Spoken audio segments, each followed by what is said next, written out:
Since the term pagode is so complex and can be used to refer to so many different things, I wanted to provide a brief overview of the term and some of its usages over time.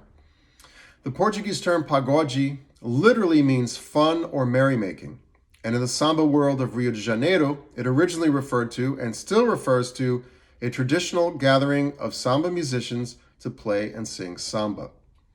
When I asked Ubirani, one of the founding members of Grupo Fundo de Quintal, the backyard group, which is the original, the pioneering band of the original pagode movement of Rio de Janeiro, I asked Ubirani how he defines pagode, and he defined it exactly as this: a gathering of musicians to play and sing samba. Now, moving into the 1970s, in the 1970s, this phenomenon of the pagode, or these traditional gatherings, had died out somewhat.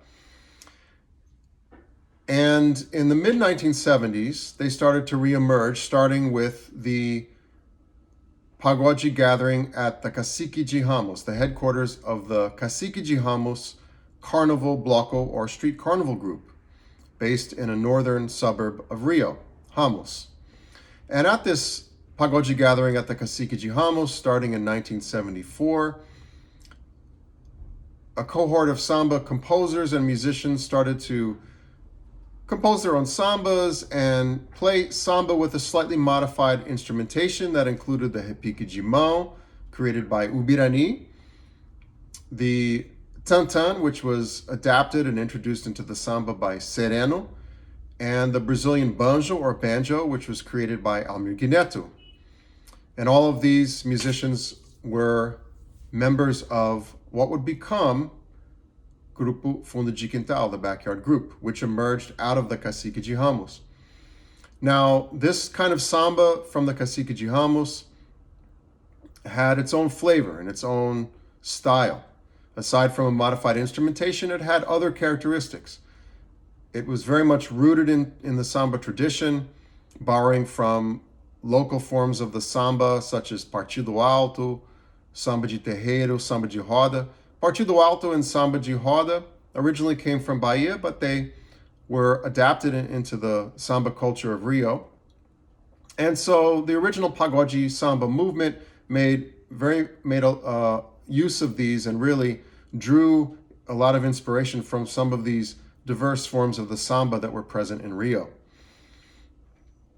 And when some of the groups who were part of this original pagode samba movement, such as starting with Grupo Fundo de Quintal and other artists such as Zeca Pagodinho, Almir Guineto, Jovelina Pérola Negra, and many others, when they started to record their own albums in the 1980s, the Brazilian media referred to their music as pagode and not samba, which created a certain confusion because, of course, it was samba. It was just their own way of playing and composing samba.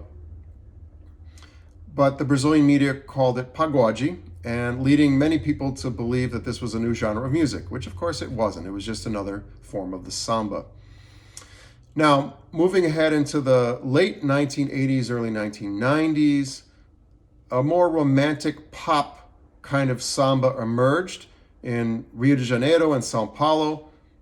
And particularly in Sao Paulo, they started to make use of some of the local samba from Sao Paulo, particularly a form of samba called samba hockey, which merged samba with the influence of American soul music. And that kind of samba, this kind of updated samba hockey, if you will, some connoisseurs recognized it as and called it swingy, which was kind of the more specific term for it, but many people just called it pagode. So pagode became a label for that kind of samba from Sao Paulo as well, that more romantic pop samba from Sao Paulo.